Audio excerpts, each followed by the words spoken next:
The first eddy line move I'm going to introduce you to is going to be the easiest. It's the plowing ender.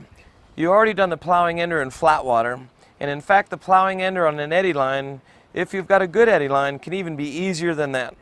And the reason is because you've got the oncoming water when you cross the eddy line to really help get the bow down and ender you up. Now the plowing ender, the technique is identical to what we did in flat water with one minor change. We're going to cross an eddy line while we're doing the plowing ender. So let's pick our spot really well. First, you're looking for an eddy line that's crisp, that doesn't have a lot of boils coming up in it. Second, you need to pick the right angle to the eddy line. The angle you want to cross the eddy line is as pointed upstream as you can. So you're going to almost want to parallel the eddy line. And finally is the timing. The timing of your plowing ender is such that you want your bow to be already going underwater before you hit the eddy line, so that when you hit the eddy line, the current oncoming water hits the bow that's already underwater and enters you right up. All right, so let's run through the whole thing now. Get in the eddy, fairly close to the eddy line.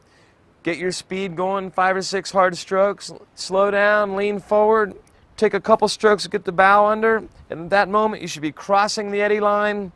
Put weight on your feet, and the current should enter you right up.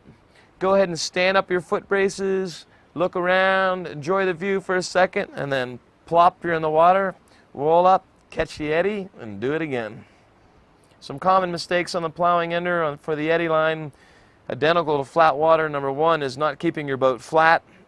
And number two is letting the boat go off one direction or another. Now, since you're crossing an eddy line, which direction do you think the boat's going to want to go off? It's going to want to go off downstream. So I recommend when you cross the eddy line, if anything, you try to have a little bit of spin momentum towards the upstream side instead of the downstream side to counteract that. And then lastly is not getting the bow under before the eddy line. If you don't get the bow under before the eddy line, it's very likely your bow is just going to plane up and you're just going to be ferrying away. With these tips, you're ready to get vertical on the eddy line. Let's go to the squirt. This is the classic eddy line move.